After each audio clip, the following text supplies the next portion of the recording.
Bonsoir mesdames et messieurs, vous aimez le sport, merci de nous rejoindre sur Canal Algérie pour le 20e numéro de la saison de 52 minutes chrono. Aujourd'hui au menu de l'athlétisme avec cette excellente performance du triple sauteur Yasser Teleki qui a carrément pulvérisé le record national. Il est d'ailleurs le premier à dépasser, plutôt à atteindre les 17 mètres. Handball, début de la phase play-off, la phase la plus importante. Le GSP et Entouta gagnent leur premier duel. Et en basketball, pas de journée de championnat pour les garçons. Stage de l'équipe nationale oblige. Chez les filles, la JF Kouba remporte le derby algérois face à l'Olympique Club d'Alger. En volleyball, les filles du GSP ont failli laisser des plumes en huitième de finale face au MBB Jaya.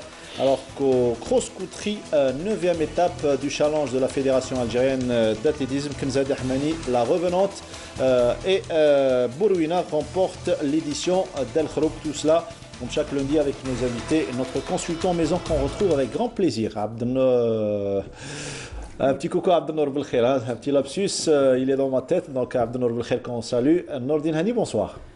C'est toujours partagé, donc bonsoir à vous, bonsoir à Abdelnour Belkhair également. Qui nous regarde, et puis bonsoir à tous ceux qui nous suivent tous les lundis. Voilà, tous ceux qui nous suivent assidûment tous les lundis, je parle de nos amis téléspectateurs. Pour ce 20e numéro, le thème principal sera le Vo-Vietnam. C'est le Vo-Vietnam et non pas le Vo-Vietnam Viet-Vodao. C'est presque la même chose, mais le Vo-Vietnam est plus ancien. Et pour la circonstance, nous avons le plaisir de recevoir l'actuel directeur des équipes nationales, Bslem Belkbir. Vous êtes un habitué à 52 chrono, vous étiez là l'année dernière pour parler de badminton, et là vous êtes dans votre nouvelle discipline, à savoir le Vo-Vietnam. Voilà, j'y arrive. Merci d'avoir accepté notre invitation. C'est moi qui vous remercie pour l'invitation, et j'espère qu'on sera à la hauteur de cette invitation. Surtout pour éclairer les téléspectateurs sur cette discipline, les objectifs et surtout l'évolution et l'engouement de la population pour cette discipline. Alors, pourquoi ce changement? Badminton, généralement les D1, les DT1 ont cette tendance de changer de discipline. Hein. A priori, oui. Pour quel objectif? On est appelé, on est valorisé par notre modeste expérience, donc ça nous fait plaisir de changer, comme ça peut-être on aura plus d'opportunités d'apporter notre savoir-faire, entre parenthèses. C'est un souhait personnel de changer de discipline, ou bien vous avez été poussé à le faire? Non. Quitter le badminton pour aller... Non, c'est un choix personnel. C'est une expérience à tenter, effectivement, avec une autre discipline. J'ai eu l'occasion de passer par la Fédération algérienne de taekwondo, donc pour les arts martiaux, j'ai plus ou moins une petite expérience derrière. Et vous qui avez fait auparavant donc athlétisme Oui, ma spécialité d'origine c'est l'athlétisme, effectivement. Très oui. bien. Mais ça ne m'a pas empêché de toucher un petit peu à tout. Effectivement, comme j'étais au cyclisme, comme j'étais au tir sportif, donc j'ai touché pas mal de disciplines. Et là, depuis que vous êtes directeur des équipes nationales dans cette discipline, le Vo-Vietnam, votre premier constat déjà?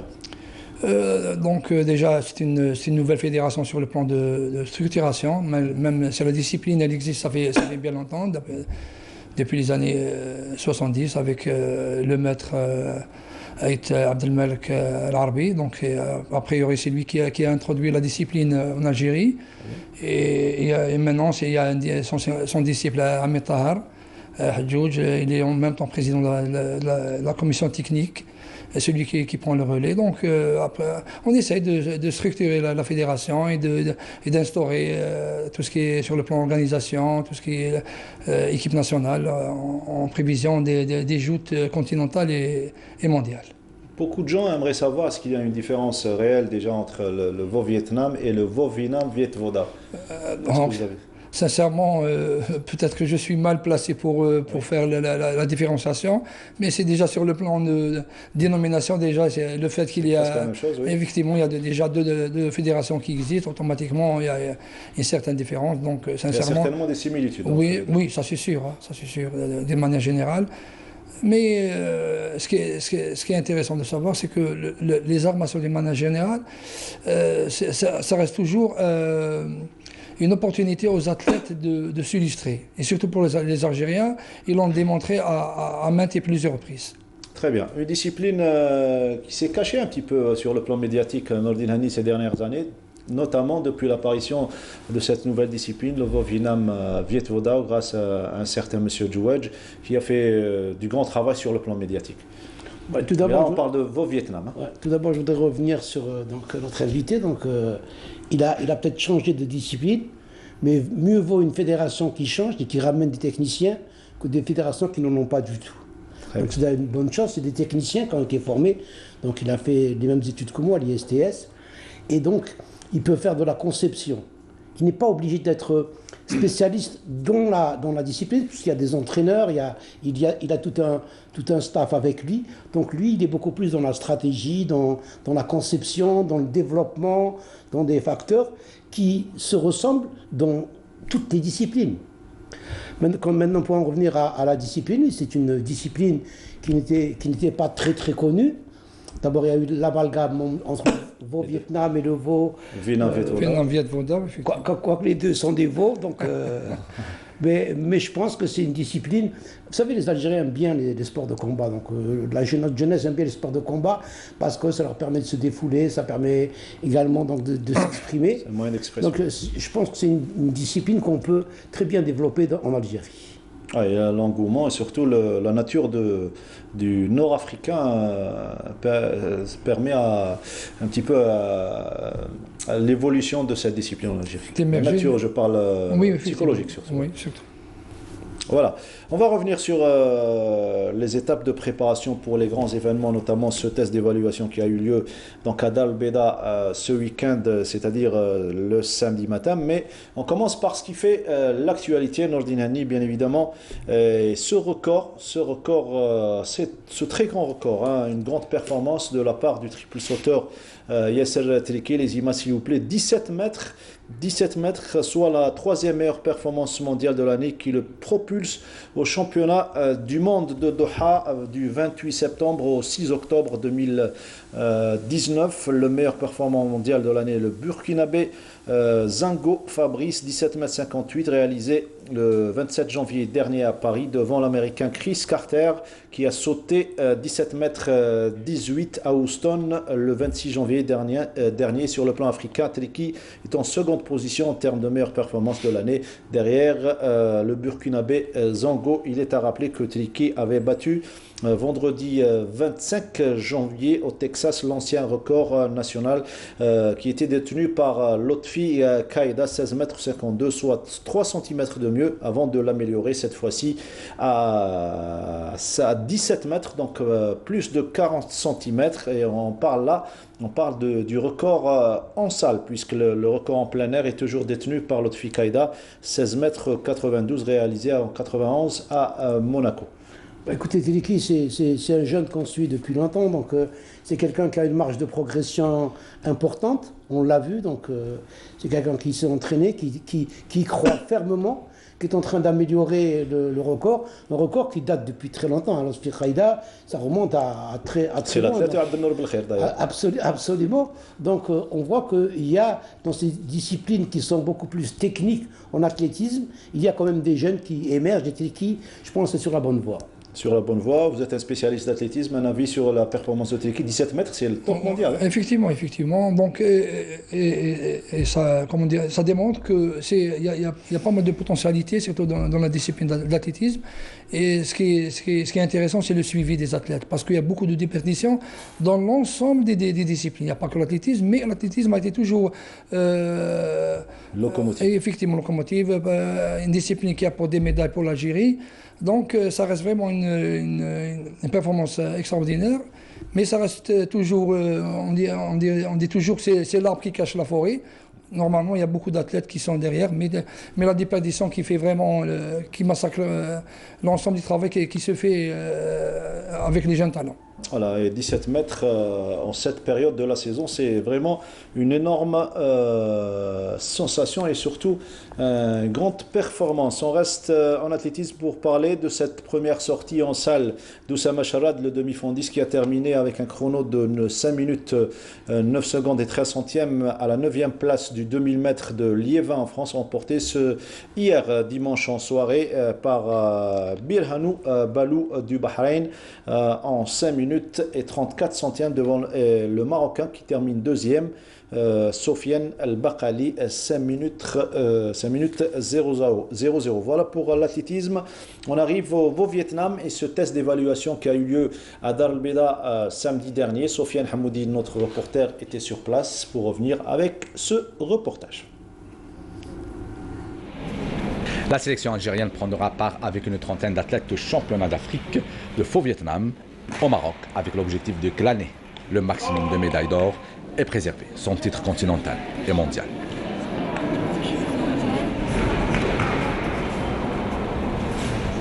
Aujourd'hui, un test d'évaluation de la sélection d'équipe nationale filles organisé à la salle Omnisport de Dar el Beida.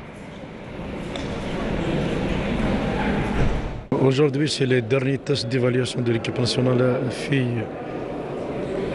Donc aujourd'hui, Inch'Allah, on va finaliser la liste officielle de l'équipe nationale filles.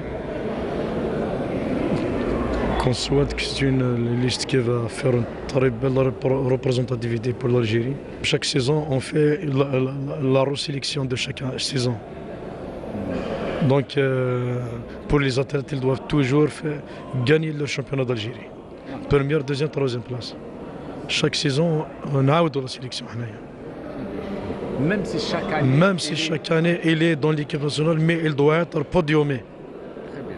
C'est pour donner la chance pour tout le monde et que pour les athlètes de l'équipe nationale, toujours ils vont travailler. Pour choisir, حنا لازم نخيروا لا ميور في الكومبا. هما كنتو مع الاول كانوا يعرفوا بعضهم يسمى يروحوا بالعقل دوك نعطيناهم لي كونسين باللي يسمى اون دوا فير تو البوسيبل تاعنا باش نخيروهم. مي سي ان نيفو مليح. Cette dame est âgée de 25 ans et vice-championne du monde de faux Vietnam. Cette championne est une sportive passionnée. Nassima nous fit savoir que cette discipline est un sport de famille. Sa première rencontre avec cette discipline a eu lieu dans une représentation dans sa ville natale, à Tizi Ouzou. Vice-champion du monde 2018, remercie le Vietnam. Je suis vice-champion du monde de Vietnam, un titre que j'ai arraché à Hanoï au Vietnam. J'ai réussi à franchir tous les combats, mais en finale, j'ai affronté la championne du monde.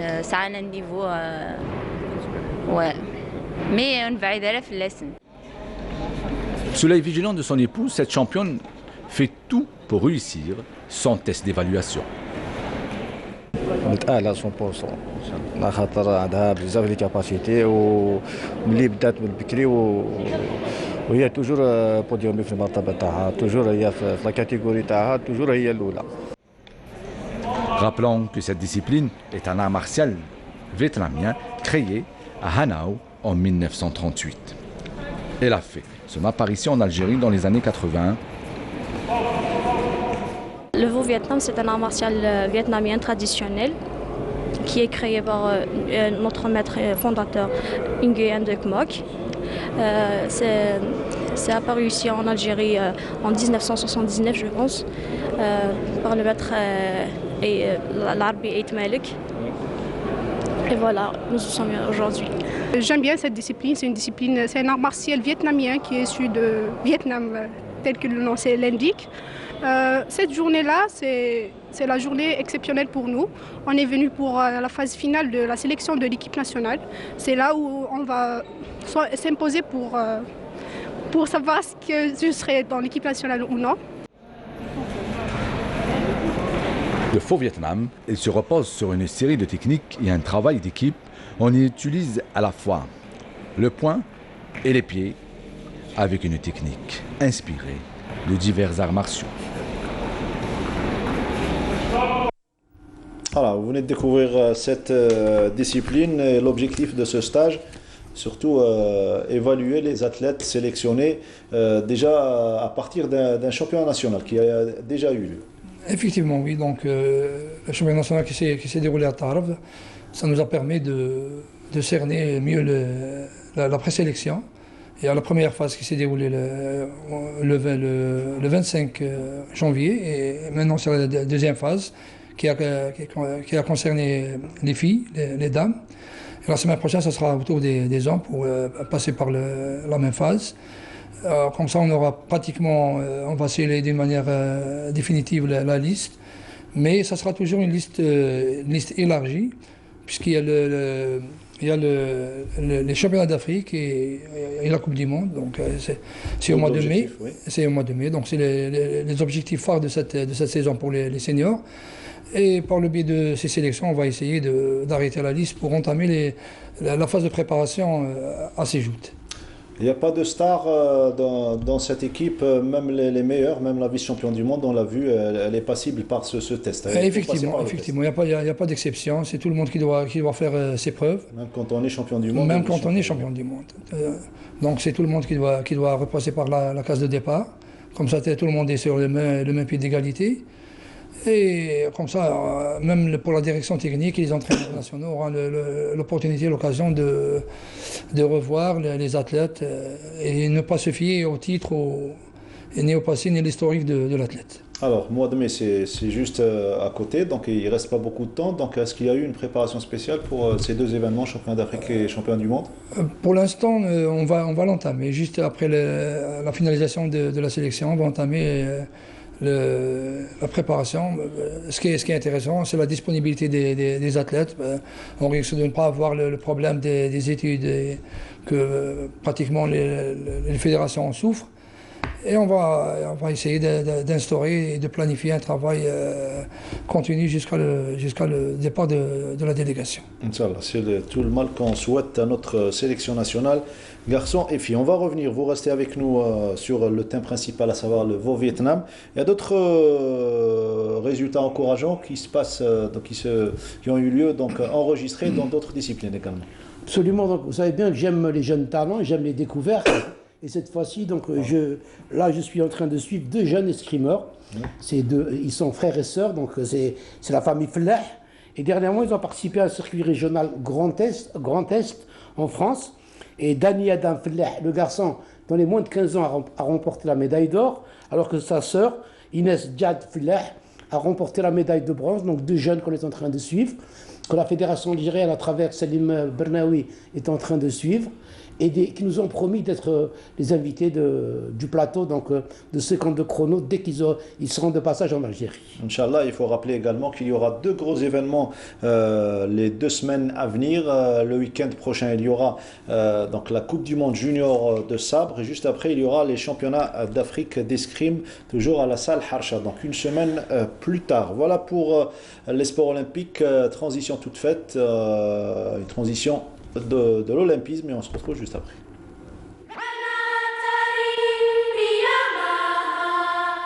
Puoi avere le braccia di Ercole e gambe veloci come il vento.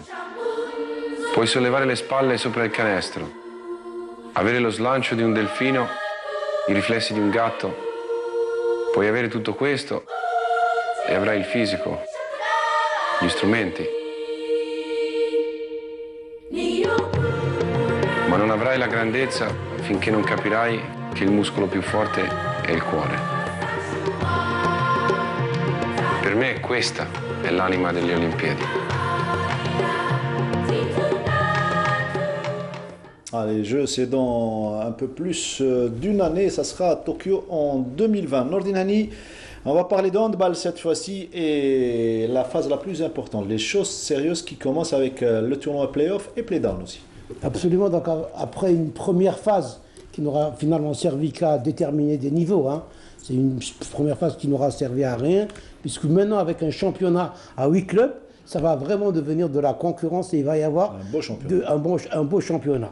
Ça a commencé ce week-end avec de belles affiches et les parties ont été très disputées. Que de belles affiches. Absolument très disputées.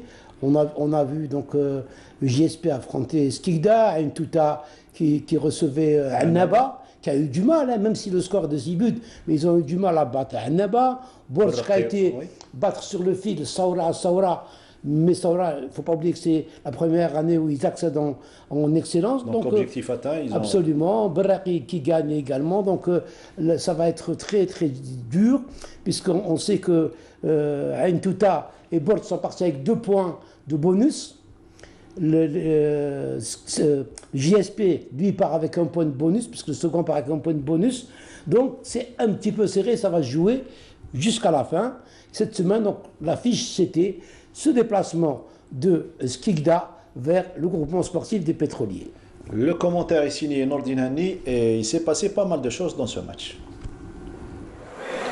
Après une première phase qui n'aura finalement servi qu'à délimiter des niveaux, la course au titre a débuté ce week-end avec le début des playoffs. Pour cette première journée, Skikda, avec le retour à la barre technique d'un enfant du club, Farouk Dehili, se déplaçait à Alger pour affronter le GSP qui s'est renforcé au mercato avec un enfant de Skikda, en l'occurrence Bourish venant d'El Harrach. Tout simplement, on est très heureux d'être toujours à la JSES, entouré de ces gens-là, de tout le monde, du président, de tout. Il y a une très bonne ambiance. Inch'Allah, on va travailler davantage pour revenir au plus haut niveau, Inch'Allah. D'entrée de jeu, les Skikdi vont afficher leur ambition et avec un mauvais départ des pétroliers, ils vont survoler la première mi-temps et prendre un léger avantage. De retour des vestiaires, le scénario continue et Skikda croit en la victoire et continue à malmener les poulains de Zegulu. Mais l'expérience et la profondeur du banc des pétroliers vont renverser la situation grâce à un excellent Benmeni dans les buts, mais surtout au réveil de Boussaad Zamoum qui va profiter du marquage de Berkous pour donner à son équipe les points de la victoire sur le fil d'un tout petit but, 21-20. Le GSP revient de loin et garde intact ses chances pour le titre. Skikda, avec un peu plus d'expérience, aurait pu remporter la victoire, mais Zamoum en a décidé autrement. Je tiens à féliciter l'équipe de Skikda, le fair play sur le terrain, et bravo. Et je dirais en première mi-temps, l'entame du match a été difficile pour nous. On était mené de 5 buts d'écart. Mais en deuxième mi-temps, on a pu trouver des ressources sur le plan mental et tactique. On a pu gérer la deuxième mi-temps. Bravo à nos joueurs. Le plus important, c'est de gagner. Il y avait le fair play sur le terrain. J'espère qu'on aura tous les matchs fair play comme ce match. Inch'Allah. Ça s'est joué à des petits détails. Moi, je regrette tout simplement qu'on a beaucoup de blessés. On était un petit peu handicapés, surtout le côté droit, nos gauchers. Mais on a fait un grand match. On méritait au moins un match nul. Ça s'est joué sur des détails, quelques fautes d'inattention, je dirais, des arbitres et de mes joueurs. On n'a pas été efficace dans le money time. On n'a pas osé, tout simplement. Sinon, on méritait de vérité, mais d'avoir les 2 points de ce match. Mais on dit, alhamdoulilah, j'ai à peine une semaine avec ce groupe-là. Inch'Allah, on veut travailler davantage. Inch'Allah, il y aura à avoir une bonne équipe de la JSES et surtout des jeunes de la JSES, Inch'Allah. Une jeune équipe de la GS Skikda, c'est la promesse de Farouk Dehili, c'est ce qu'il dit en tant que technicien. Et après une semaine de sa nomination à la tête de cette équipe, il sait qu'il peut faire quelque chose en fin de saison. Ah oui, mais Skikda, c'est un vivier. Skikda est connu, il a toujours donné de grandes valeurs. Ils sont trop nombreux pour les citer, les Mournesh, les Jeffal, les Sayad, les Kiki. Il y en a beaucoup. Donc Skikda a toujours été une école de handball. Ce qui est bien chez Skikda, c'est que 100% de son équipe sont du cru.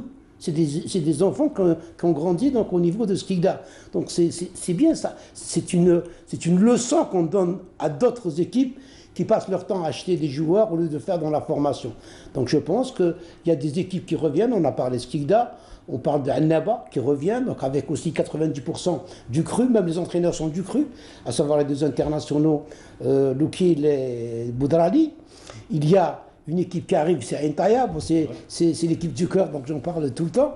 D'ailleurs, on aura l'occasion de faire un reportage sur cette équipe de Entaya qui joue l'accession cette année, donc on ira les voir, c'est promis, pour leur dernier match ici à Entaya. Donc c'est bien de voir des équipes qui font dans la formation et qui reviennent au devant de la scène.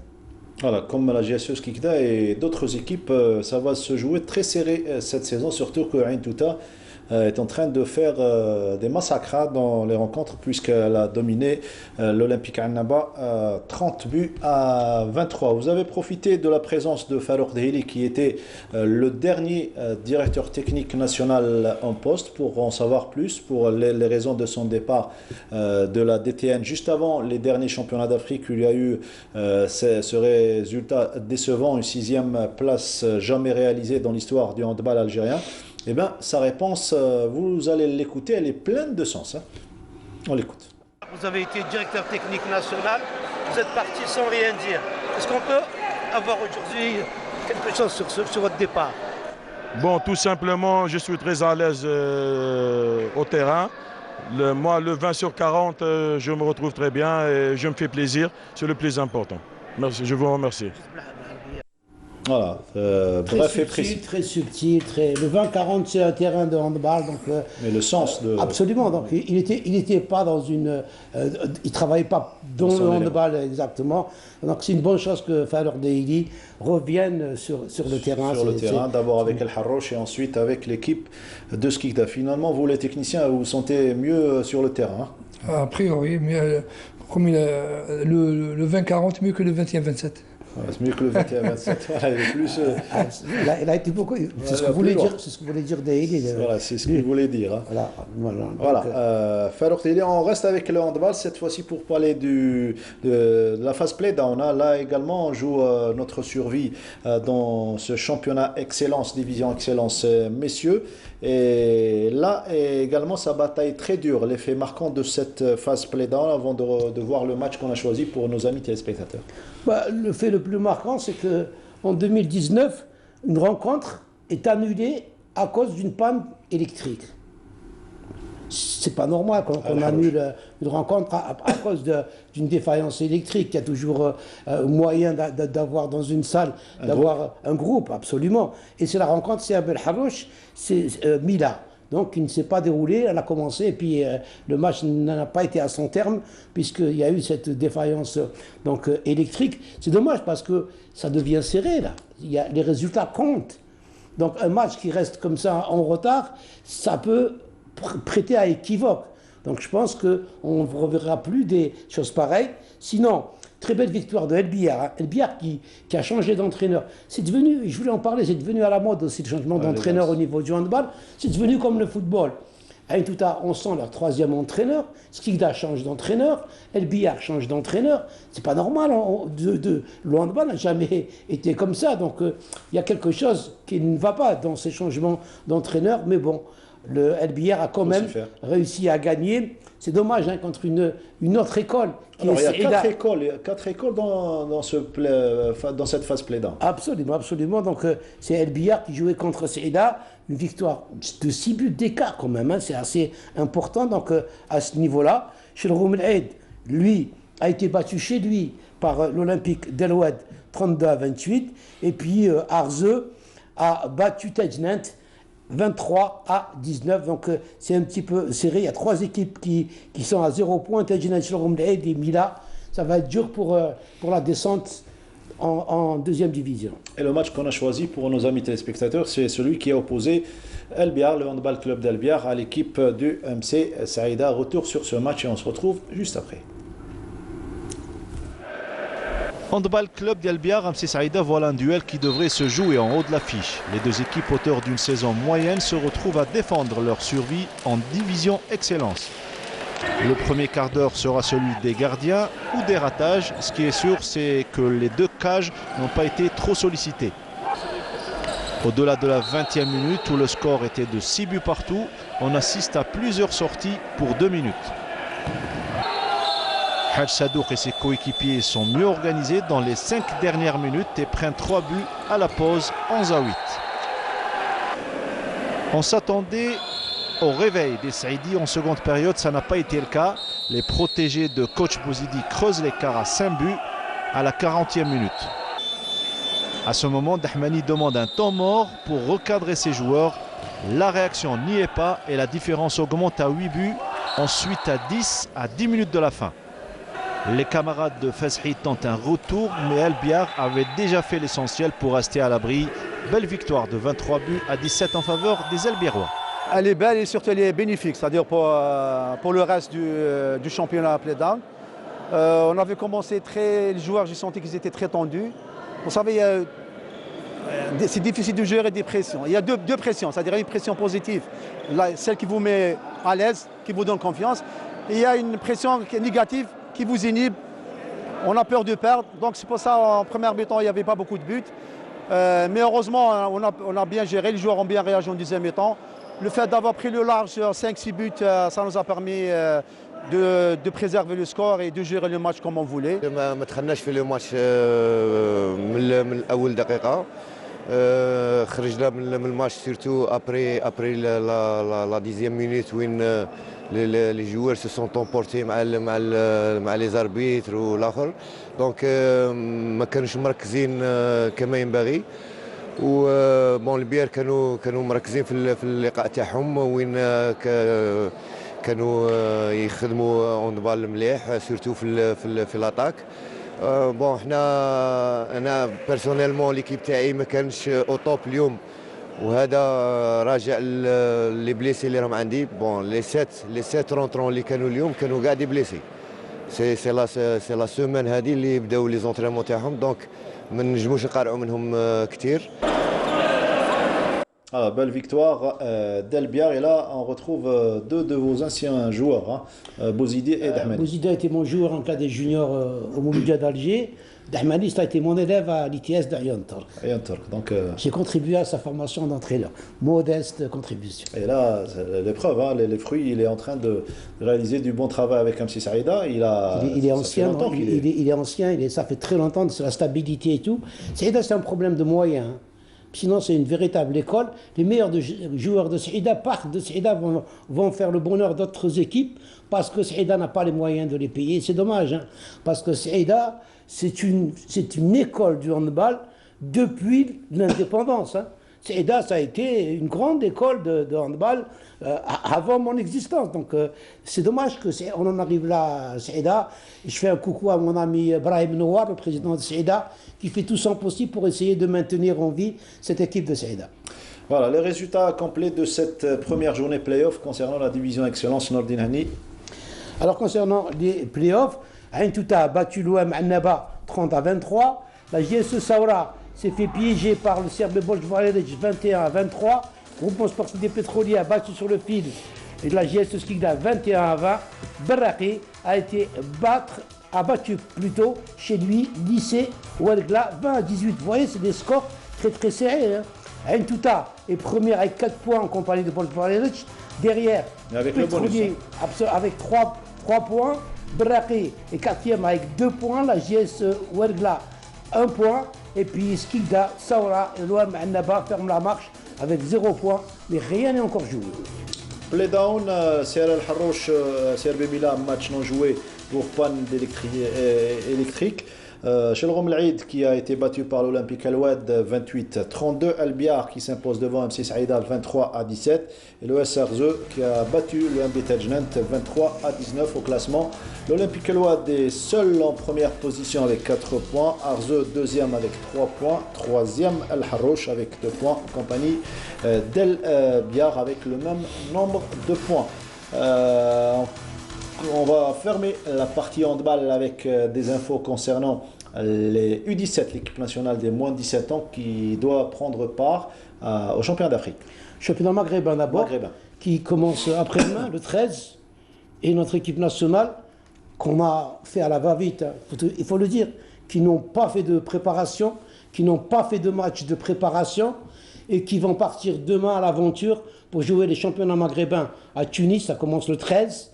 Ça finit le 16, et le 16, ils s'envolent vers l'Égypte pour jouer les championnats méditerranéens. C'est no comment. No comment. No comment. Voilà, information toute fraîche concernant les U17. On quitte le handball pour parler cette fois-ci d'athlétisme et de cross-country, la 9e étape du challenge de la Fédération algérienne d'athlétisme. Donc c'était à El Khroub, dans la région du Constantinois. Et puis c'est Bourouina Khairdine qui a gagné et Kenza Dahmani chez les dames qui ont dominé ce challenge. Retour sur cette compétition avec ce compte rendu signé Smaïl Ben Qaïti à partir de Constantine. La ville du Khroub, près de Constantine, a abrité la 4e édition du cross national à Abdelmajid Oubida au plateau d'El Baaraouia, avec une participation de plus de 900 athlètes et aussi une organisation presque parfaite. فيما يخص هذه الطبعة كباقي الطبعات الأخرى هي تحضير الرياضيين لمختلف المناسبات الوطنية، تحضير للبطولة الوطنية ومختلف يعني البطولات خارج الوطن. وكل العدائين يمارسوا هذا السباق والعدو الريفي كما نور الدين كما انايا كما حبشاوي كما رحوي كما ابراهيميه بونور حاسبه. ومن العدو الريفي ان شاء الله نكتشفوا عدائين اللي ان شاء الله في المستقبل يمثلونا في الالعاب الاولمبيه تاع 2024 اللي يجي باري و2028 اللي يجي بلوس انجلوس. La compétition verra plusieurs circuits pour les benjamines 2000 mètres et les minimes filles également. Pour les U18 filles, ça sera 3000 mètres et les U garçons 5000 mètres, alors que les seniors dames, ça sera 6000 mètres et les seniors hommes 8000 mètres.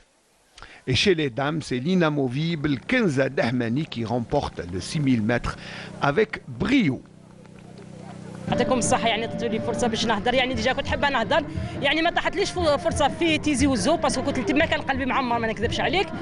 واش راح نقول لك على كنزة دحماني يعني بون غابت عندها كما قالها العام اللي فات وقعيتك على إصابة اللي نعاني منها يعني شغل راني نساكريفي فيها روحي وراك تشوف يعني عندها دحماني كنزة مازالها تمد. واش راح نقول لك يعني شحال وانا باش نقول لك باللي الفيدراليه يعني ماهيش تخدم خدمتها باسكو على بالهم اللي عندي الاصابه على منطقه طوندون وعلى بالهم بكلش يعني ما كانش اللي يحوس عليك ولا يسقسي عليك. L'objectif, bien sûr, de ce cross étant de faire bonne figure, mais aussi de prendre une place pour les échéances mondiales. Et cela donnera lieu à une rude concurrence. Et c'est l'équipe nationale militaire qui dominera ce 8000 mètres hommes, remporté avec brio par Bourouina Kherndin. الحمد لله اليوم اللي حققت المرتبة الأولى. سباق ما كانش سهل نظرا لارتفاع هذا المسلك وكان محدوثب مي الحمد لله بفضل التكتيك قدرت نفوز بالسباق هذا مع انه السباق كان صعب ونظرا لمستوى المنافسين اللي كانوا اليوم خاصة المنافسين تاع المنتخب الوطني العسكري. Alors, vous venez d'écouter Bourouina, le vainqueur chez les garçons, mais surtout ce coup de gueule là, de Kenza Dahmani qui s'est plaint donc, de la non-prise en charge de la part de la Fédération algérienne d'athlétisme. Les athlètes déçus également de ne pas prendre part au championnat du monde puisqu'il a été décidé ainsi de ne pas prendre une équipe nationale, des équipes nationales donc, au championnat du monde de cross-country. Allez, on quitte l'athlétisme pour parler cette fois-ci de volleyball avec les rendez-vous de Dame Coupe, les 8e de finale de Dame Coupe, avec un match qu'on a choisi alors que le GSP a su s'est qualifié difficilement face au MB Béjaïa. Le match qu'on vous propose, c'est celui qui a opposé l'équipe de Ain Taïa face au RC Béjaïa. Victoire du RC Béjaïa, les images s'il vous plaît, au niveau de la régie. Donc 3-7 à 0 en faveur de l'équipe du RC Béjaïa. 27-29 en faveur du RCB au premier set. 9-25 au second set. Et il ne restait qu'un seul set pour terminer en beauté cette rencontre, et notamment pour le RC Béjaïa qui prend le troisième set 25-19, 25 points à 19, et donc victoire nette et sans bavure qui le qualifie au quart de finale. Les autres résultats, l'US Arbou a été battu par l'ASW Béjaïa 3-7 à 0. Le NC Béjaïa s'est qualifié aux dépens de Sedok Volleyball 3-7 à 0 également. Le MB Béjaïa qui s'incline devant le GS Pétrolier 3-7 à 2. Le NR Chlef face à Hassim Saoud, victoire de Chlef 3-7 à 0.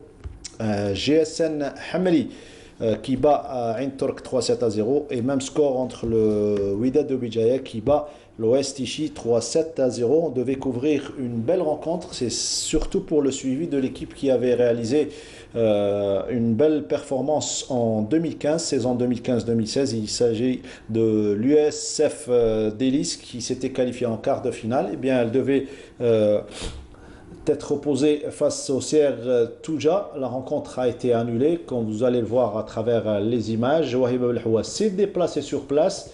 Eh bien, la rencontre a été tout simplement annulée. Les deux équipes ont été mises au courant, sauf que le travail n'a pas été fait concernant les médias et la presse, même l'agence presse, même l'APS n'a pas été mise au courant puisqu'elle a mis au programme cette rencontre vendredi à partir de 15h dans la salle de Délice. Wahib Belhoua s'est déplacé, la rencontre n'a pas eu lieu. Un petit carton rouge pour la Fédération algérienne de volleyball. On écoute le directeur de la salle au micro de Wahiba Belhoua. On a eu le report au dernier moment. C'était hier, jeudi matin, qu'on a eu la confirmation que la rencontre elle était reportée à une date ultérieure. C'est pour ça qu'on n'a pas préparé, surtout pour les clubs conventionnés. On a laissé la salle inexploitée à cause de ce report. On aurait dû, si on a été avisé à l'avance, on aurait dû les programmer pour l'entraînement. Voilà, c'est clair. On aurait dû aviser tout le monde et pas à la veille du match. Ça devient monnaie courante hein, maintenant. On l'a vu la semaine dernière pour les forfaits de handball où l'équipe de GSP s'est déplacée. Donc ça a occasionné des frais qui partaient pour jouer contre Saoura à Mascara et qui sont revenus, qui ont rebroussé chemin à partir de Schleff. On voit ça avec le volleyball. Il y a un manque de rigueur. Il y a un manque de rigueur et je ne comprends pas pourquoi. Alors que c'était simple. Il y a un match qui est reporté, il faut aviser tout le monde. Il faut aviser le directeur de la salle d'abord parce que lui, il a une salle à but lucratif, donc il y a des gens qui payent pour ça. Donc quand c'est un match, il enlève les entraînements. Les médias, par exemple, également. Pourquoi faire un déplacement pour rien? Wahiba est partie pour rien. Elle est pas pour rien, puisqu'elle a pu faire le reportage sur Délice, parce que nous, on ne va jamais pour rien. Donc on a toujours... mais il y a quand même des anomalies. Il faudrait que les fédérations soient beaucoup plus à cheval sur ces choses-là, parce que ça bouleverse tout. Ça bouleverse les équipes qui doivent jouer, ça bouleverse peut-être des spectateurs qui font le déplacement, ça bouleverse les équipes qui ne bénéficient pas de la salle d'entraînement, ça bouleverse les médias qui se déplacent. Donc je pense qu'il faut un peu plus de rigueur. Alors, on a dépêché 2 caméras ce week-end. Vous venez de le dire pour rien, mais pas pour rien, mais on n'a pas pu avoir les reportages qu'on voulait à Délice. Donc il y a eu l'annulation de ce match, alors qu'on aurait pu mettre la caméra sur une autre discipline. Et à Béjaïa, sur le site de la Fédération de handball, on met le derby de la Soumam entre Ouzelagen et Erbo. On l'a programmé pour le 8 alors qu'il allait se jouer le lendemain, le 9. Voilà. 2 petits cartons en rouge pour le handball et le volleyball. C'est un petit peu ça. Quand ça se passe bien, on donnera des cartons verts. Oh, le handball, on a dépassé le rouge. On voit le rouge. Allez. On revient à notre invité, M. Belkebir, qui est directeur des équipes nationales, Abdeslam Belkebir, de la Fédération algérienne de Vaud-Vietnam. Vous avez parlé des objectifs pour les échéances à venir, notamment au mois de mai, championnat d'Afrique, championnat du monde. On voudrait avoir plus d'informations sur surtout les pôles de développement. Quelles sont les régions où on pratique plus cette discipline, le Vaud-Vietnam? Oui, bon, déjà que la discipline elle remonte, comme j'ai déjà dit, aux années 70, donc la pratique elle est ancienne, malgré que la fédération, la structuration de la fédération, c'est en 2017 où elle est présidée par M. Aït Mejbar Rabir. Il y a une vingtaine de wilayas où on constate la pratique de cette discipline, avec pratiquement 12 000 pratiquants. Donc tout ça, ça reste à structurer, à organiser. Et donc, et plus de pratiquement aussi de 90 clubs. Donc ça met en évidence l'ampleur de la pratique de cette discipline. il y a surtout, elle est surtout pratiquée au niveau de les pôles de pratique, surtout à Tizi Ouzou, à Alger, à Boumerdès, Tipaza, Blida. Donc c'est à travers les résultats qu'on arrive à constater où cette discipline elle est mieux structurée, même mieux développée, il y a plus de résultats. Et même, bon, on revient même sur la participation à au dernier championnat du monde, donc il y a aussi des médailles, ce qui nous laisse optimistes pour l'avenir et pour les équipes nationales d'une manière générale. Ramener de grands tournois ici en Algérie, comme le font nos amis du Vo-Vietnam, Viet-Voda. Je pense qu'on est obligé de faire effectivement pour faire de la publicité et informer sur la discipline, on est obligé de suivre le même acheminement. Est-ce qu'on y pense déjà? Oui, je pense. Bon, moi je viens d'arriver, donc le temps d'instaurer la politique sportive de la discipline. On ne sait pas comment ça se passe exactement, mais je pense pour mieux médiatiser la discipline, on est obligé de passer par ces étapes. Et pourquoi pas organiser des championnats au moins au niveau continental. Comme ça, on aura l'occasion de faire valoriser, de mettre en évidence davantage la discipline. Le karaté est devenu un sport olympique, on y pense du côté du Vo-Vietnam, c'est faisable? Je pense, pourquoi pas. Je vous dis que j'ai pas... C'est un sport attractif. Oui, effectivement. Donc, je pense que l'ensemble des arts martiaux aspirent à cet objectif, effectivement. Et donc c'est à nous je pense que la balle est placée dans notre camp, c'est à nous de faire valoir davantage la discipline et pourquoi pas, il y a des instances internationales qui doivent travailler dans ce sens des sessions ordinaires effectivement pour instaurer et faire valoir la discipline éventuellement au niveau des Jeux Olympiques, pourquoi pas, mais ça reste, il faut travailler dans ce sens. Parce que ça se passe comme ça, oui, mais ne pensez-vous pas qu'il y a des choses beaucoup plus prioritaires? C'est bien d'avoir des résultats, mais vous avez parlé de 20 wilayas. Il reste quand même 28 wilayas. Ouais. Est-ce que vous avez un projet pour... Il faut d'abord le développer sur le territoire national, et puis ensuite on parlera des Jeux Olympiques et de... Moi je n'ai pas parlé des Jeux Olympiques, c'est... Oui, non. Oui, c'est vrai, effectivement. Donc je vous dis que la fédération en tant que fédération, elle est dans un état embryonnaire. C'est pratiquement la deuxième année de son existence. Donc c'est tous les secteurs... Elle fait plus partie de la fédération des arts martiaux. Non, ça, elle est indépendante, c'est la fédération algérienne de Vo-Vietnam. Donc, effectivement, donc il y a un très grand travail, un vaste champ à travailler. Et effectivement, donc... Il y a surtout la formation des cadres. Parce que c'est un sport qui est nouveau, donc il vous faut beaucoup de cadres pour pouvoir le développer un petit peu. Est-ce que vous avez une stratégie dans ce sens? Oui, donc pour structurer l'ensemble, déjà pour structurer l'ensemble de la population existante, donc il faut encadrer l'encadrement, former l'encadrement sur le plan méthodologique, tout ça, donc d'une part, et essayer d'avancer dans d'autres wilayas où il y a la possibilité de développer cette discipline. C'est des dojos pour l'entraînement, c'est des dojos. Donc ça nous revient. Donc la discipline se pratique. Je pense il y a ce qu'on appelle technique. Il y a le combat combiné et le combat. Le combat, pratiquement, donc, c'est récent, ça se pratique sur un ring comme la boxe. Comme la boxe, donc c'est comme la boxe, donc ça demande plus de moyens que d'avoir un tatami, donc c'est pas évident d'avoir des... C'est pas comme le Vo-Vietnam Viet-Voda, c'est sur un tatami. Non, il y a le technique et la pratique technique et le combat combiné, c'est l'équivalent de kata, effectivement. Ça se pratique sur un tatami, mais le combat... C'est sur un ring. C'est sur un ring. Le fighting, c'est sur un ring. C'est ce qui fait la différence avec le Vo-Vietnam Viet-Voda. Vous allez bousculer la boxe, là. A priori, oui. Mais je pense que c'est avec des techniques bien spécifiques. Déjà, il y a l'utilisation des mains et des pieds, ce n'est pas le cas pour la boxe. Voilà. On est un petit peu revenu sur cette discipline, ses caractéristiques. On revient à l'actualité et surtout les sports collectifs avec le basketball et la 10e journée du championnat national UNDAM, puisqu'il n'y a pas eu de championnat concernant les garçons. Stage de l'équipe nationale jusqu'au 13 de ce mois, donc oblige l'équipe nationale en vue de la préparation des prochaines échéances.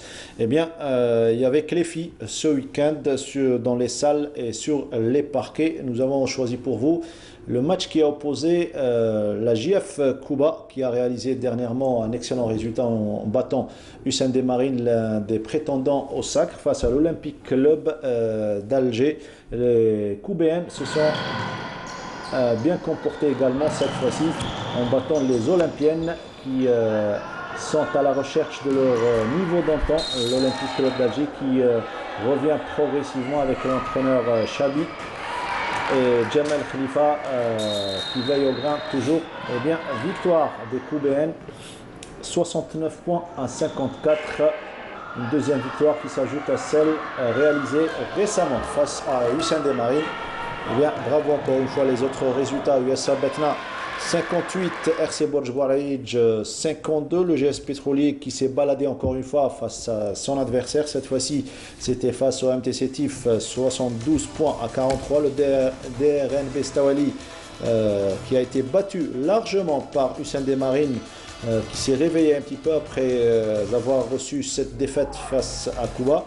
Victoire Hussein des Marines, donc 78 points à 30, et JF Cuba qui s'impose devant l'Olympique Club d'Alger, 69 points à 54. Le GSP est toujours leader avec 18 points, suivi du MTC TIF avec 17 points. Hussein des Marines est 3e avec 16 points. En 4e position, on retrouve 3 formations. L'Olympique Club d'Alger, le RC Borj Bouarij et l'USF Batna avec 14 points. Et la JF Cuba 7e avec 12 points. Et DRNB Stawali 8e avec 11 points. On a fait le tour de la question et de l'actualité nationale. Il y a de belles affiches ce week-end. Il y a des événements. Mais on va suivre certainement Nordine Hani avec grand intérêt ce qui va venir en matière de handball et surtout la deuxième journée des playoffs. Absolument. Donc, c'est dommage qu'on ait fait jouer lors du premier tour, des premiers matchs, les matchs d'Alger, hein, parce que maintenant les équipes d'Alger vont se déplacer, donc on va voir, on pourra peut-être aller ailleurs pour faire le match de la semaine, mais je pense que ça va devenir très très intéressant. D'abord, il va y avoir premier déplacement d'Ain Touta. Un Touta qui reste donc imbattable depuis, qui a perdu un match, qui a perdu contre Saoura. Il avait perdu contre Saoura. Et un Touta qui est en train de réaliser une excellente saison. Il va y avoir le déplacement du JSP. Personne ne voudra perdre des points dans cette seconde journée. Donc ça va être aussi intéressant que ce soit dans le play-off que dans le play-down, hein, parce que le play-down aussi, ça va être dur pour le play-down, pour les équipes qui jouent pour leur maintien. Donc ça va être une journée très très intéressante. Les équipes qui vous ont séduit cette saison et qui ont peut-être cet avantage de peut-être gagner le titre cette saison? Écoutez, toutes les équipes qui sont au niveau du play-off ont leur chance, hein. À un degré moindre, peut-être Saoura qui vient d'accéder, Annaba qui déjà a sauvé sa saison, puisque le play-off signifie qu'il n'y a pas de descente. Donc sinon, il reste Borj, qui est quand même un adversaire qui a mal démarré, mais qui revient en force. Touta est en train de faire d'excellents résultats. JSP est capable de revenir avec la profondeur de son banc. Et puis, il y a les outsiders comme Ouergla, Braqi. Attention, Braqi a une belle petite équipe aussi. Braqi peut créer des surprises. Mais moi, je vois cette année, je pense que c'est la saison de Ain Touta, si elle arrive à gérer ses déplacements ici à Alger contre le groupement sportif des pétroliers. Voilà, et le programme, pour être plus complet, le programme de ce week-end, le 15, donc c'est un vendredi, à partir de 15h, vous aurez alors CR Borj Bouarij, CR Braqi, un beau duel. Absolument, un beau match, donc des équipes qui se connaissent bien, qui jouent les premiers rôles. Ça va être très très difficile de faire un pronostic là entre les deux. Ici au Ragla, JS Saoura. Ah, ça, c'est le derby du Sud, on attendait ce match. Et ça va être un test pour la Sawa. Et 2 bêtes blessés, Ouargla et Sawa qui ont été... Absolument, Ouargla qui a terminé deuxième lors de la première phase, qui est parti avec 1 point, et donc qui a perdu difficilement face à Barraqi, 2 buts d'écart. Et Sawa qui a fait de bons résultats, qui est venu battre Barraqi ici, donc ça va être inédit, donc c'est un derby du Sud, tant mieux pour le Sud. Ce qui est Ain Touta. Ah là, c'est le véritable test pour Ain Touta. C'est le véritable test. Et pour Skikda également.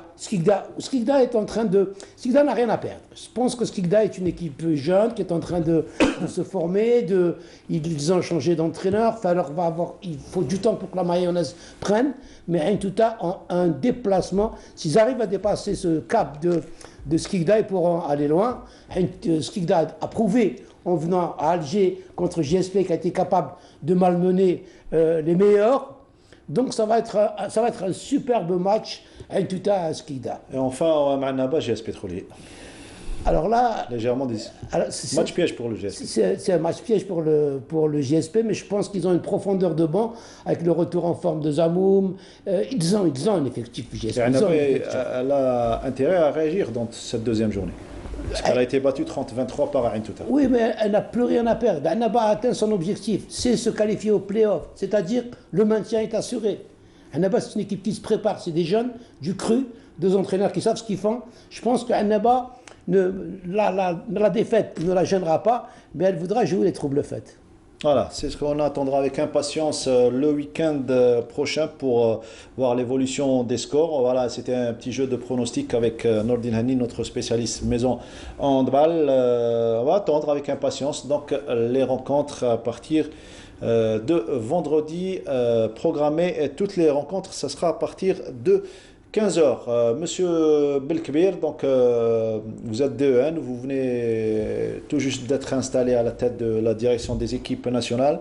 Le courant passe bien avec la DTN et ainsi que les entraîneurs. Oui, impeccable. Il y a un travail coordonné, c'est bon. Oui, il y a un travail collégial qui se fait. D'ailleurs, même pour la liste, on s'est concerté pour arrêter la liste et éventuellement même faire un classement pour l'ensemble des athlètes. Comme ça, tout le monde saura où est sa place dans la hiérarchie de la sélection et de la présélection. On a l'impression qu'il y a une volonté générale dans cette fédération de relancer la discipline. Effectivement, et cette volonté, elle vient de la confiance que fait le président, de manière spéciale, le président de la fédération au cadre recruté au niveau de cette fédération. Et il est à remercier pour ce geste et cette politique envers les cadres du ministère. Ah, vous êtes également remercié pour votre présence aujourd'hui. On n'a rien oublié concernant au Vietnam? Normalement, le tour... Votre souhait, votre message à tous les entraîneurs de l'équipe nationale, au staff, à la famille à la famille du Vietnam, j'espère qu'ils nous feront confiance. Malgré, c'est vrai qu'on vient d'une discipline qui n'a rien à voir avec ni les sports de combat ni les arts martiaux, mais on essaye modestement d'apporter le peu d'expérience qu'on a sur le plan structurel et organisationnel. Voilà, et on vous remercie encore une fois d'avoir été parmi nous aujourd'hui. Voilà, c'est notre devoir un petit peu de faire la promotion. Chose promise, chose due. Donc on m'a demandé de faire un petit coucou aux gens de Tlemcen. Donc je leur fais un grand coucou à ceux aux gens de Tlemcen qui nous suivent régulièrement. Ah, ils sont nombreux à nous suivre, à nous encourager à travers les réseaux sociaux. Eh bien, on leur dit merci et espérons qu'on sera toujours aux attentes. N'oubliez pas, après chaque émission, le lendemain également, vous pouvez revoir l'émission sur les réseaux sociaux, sur Facebook, sur YouTube également, mais sur le site de la télévision algérienne www.untv.dz. Avant de rendre l'antenne, peut-être on va se projeter sur la semaine prochaine et surtout sur cette saison très chargée pour le sport algérien, puisqu'il y aura les Jeux africains, il y aura ce qu'il y aura surtout en sport collectif. On va attendre beaucoup de choses de la part des équipes nationales, mais c'est certainement une année charnière pour le sport algérien, notamment les Jeux africains. Ça sera un tremplin pour les Jeux olympiques. Ce sera un tremplin. Les Africains qui vont se dérouler au Maroc. Absolument, ce sera un tremplin et pour les Jeux Olympiques et pour les Jeux Méditerranéens qui sont très importants. Ils sont beaucoup plus importants, les Jeux Méditerranéens, que les Jeux Olympiques. Parce que les Jeux Olympiques, ça va être une minorité qui va aller aux Jeux Olympiques. Alors que les Jeux Méditerranéens, c'est l'Algérie qui va être ici à Oran, donc qui va faire les Jeux Méditerranéens. Donc j'espère que les fédérations vont se mettre au travail, que ceux qui sont en hibernation vont se réveiller. Vous savez de qui je parle. Et puis, donc, j'espère que le sport algérien redeviendra ce qu'il était avant, parce que trop, c'est trop quand même. Est-ce qu'il y a du répondant? Est-ce qu'il y a des échos favorables par rapport à nos commentaires chaque lundi, pas dans le monde sportif, bien évidemment, pas les veilles du marché?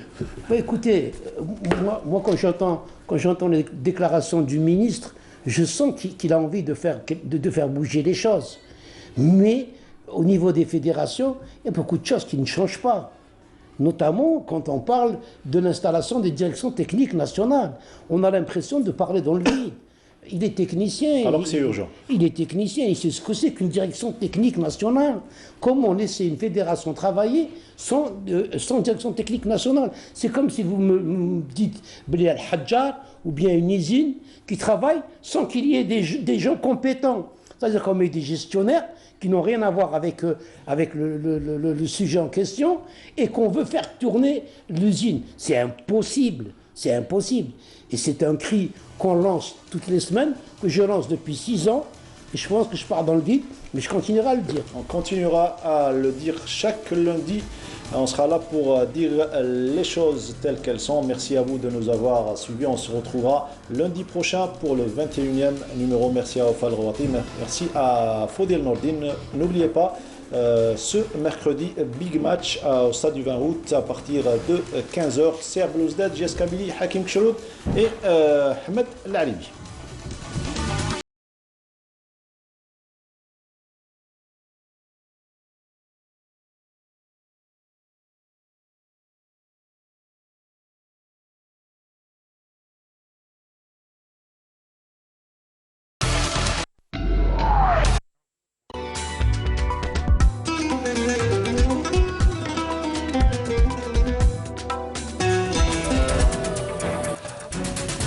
Question d'actu revient sur le Salon international de l'équipement, des technologies et des services de la gestion des eaux qui ouvre ses portes ce lundi à Alger.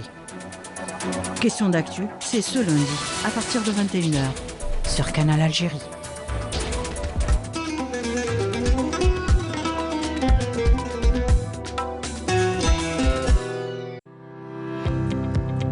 هذا البرنامج